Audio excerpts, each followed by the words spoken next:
I think we're recording now. Okay, cool. So last week we did a video on simple variables, and we decided to go over it just one more time. And we fixed some stuff, as you can see. We added what kind of variables we're outputting right next to the colon, Yeah. and we deleted the extra num3 output that we did. Oh, and I actually got some input from Dr. Mark Thomas, who is the chair of the computer science department. He said that you should also not name your variables too big. Like you see how we Yes. named it single character 1, single character 2. Yeah, for one single character. Yeah, you shouldn't do that. I was just doing it to be descriptive, but it's okay. You shouldn't do that though. Yeah. So, Alright. and then I'll just show you the output. I'll just guess what do. And this is the output of the program that we just ran. So you can see that it runs similarly, but we have our variable names in our output. Okay, so moving on to the next part, which is going to be getting input. There's going to be two parts to this. We're going to do some input, and then we're just going to do some math, but we'll start with input first. So I'll go ahead and start by creating my file real quick. So I'll just do input.cpp. Alright, so I'm going to first get my skeleton, I guess, set up.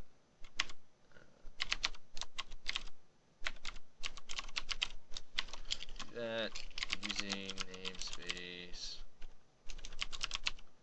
std main. Alright, so we have that set up, and we need to declare a variable. So we're gonna do one of each. So we'll make an integer. We'll call it x, and then we'll make a double, and we'll call that d. And I guess if we're gonna do that, we'll keep this I. And then I'll do one for Float. a Float. float, I guess. And call that f. And then we'll make character, and then we'll just call that c. So there we go. We have our 4 variables that you'll typically use. I mean, there's Boolean right there, but we're just doing input, so we're just going to concentrate on these 4. I don't think I've ever had a program where I've actually had to input a boolean. Yeah. So I'm going to initialize some of these to 0, and some of them not to 0, excluding the character, because I'm not going to initialize that to anything just yet. So here I'll initialize that to 0, and I'll keep double the way it is, and I'll initialize the float to 0.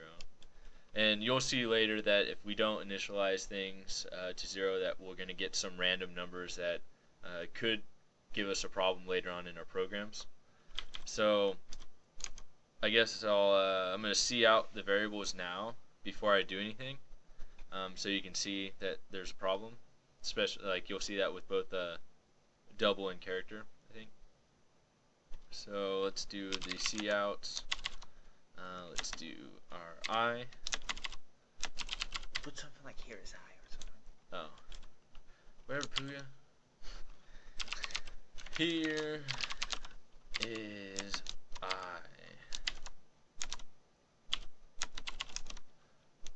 Okay. So I have that, and that, and then I'll do P.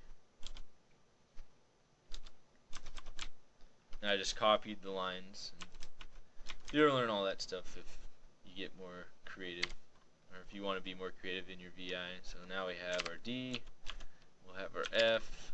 Oops. What happened? I hit end. Oh. Damn it. F.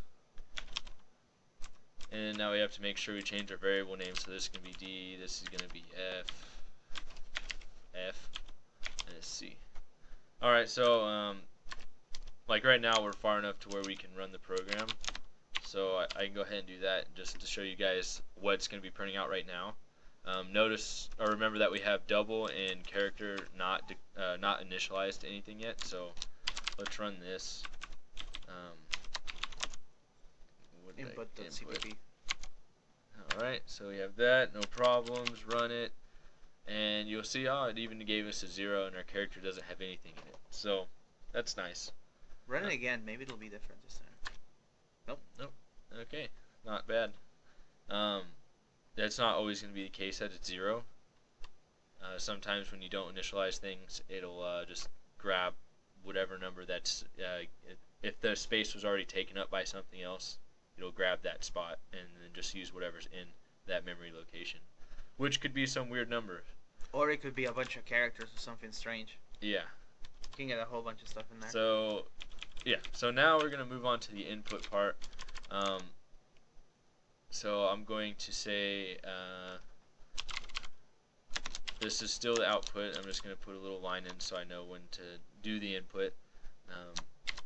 Input a new int. So this is going to be for our I variable, since it's an integer to I. So we'll just leave it like that. And then we're going to do the input part, which is cin. So cin for input and cout for output, and then make sure you pay attention to which way the arrows are facing. So with cin we have 2 arrows facing towards the right, and then we have to store it into a variable. So since we're going to get a new integer value and we have an integer I up here, we want to overwrite I, or save whatever they enter in from the keyboard into I. We're just going to put I. So you'll see later, or when I run the program, you'll see how it works. So I'm going to just copy these 2 lines and then do that for the rest of the variables.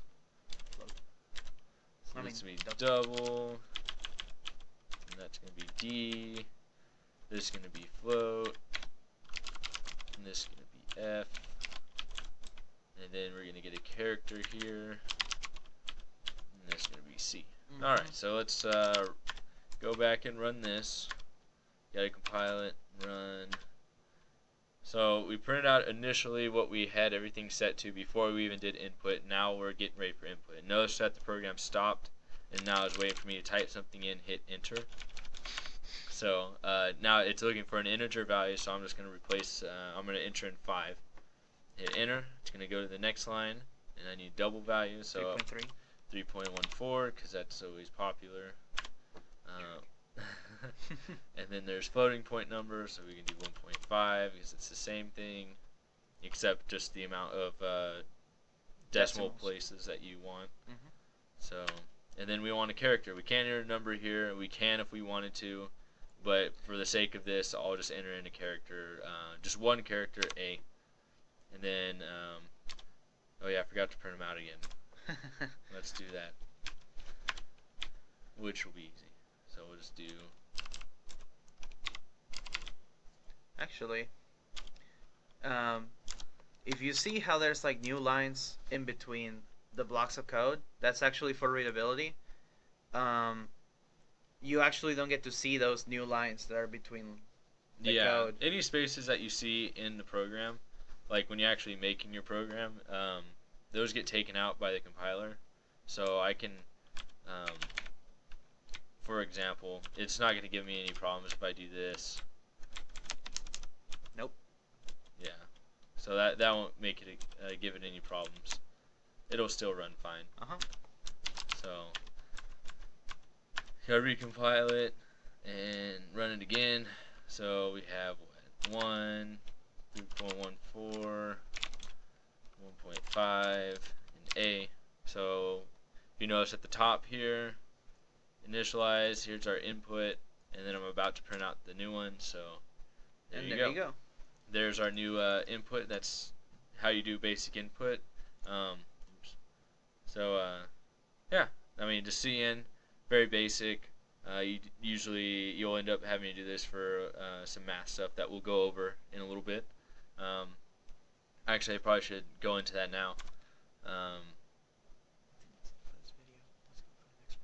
Okay, I guess we'll just leave the input as input, and then we'll make another video for the math. Alright, so yeah, that's it.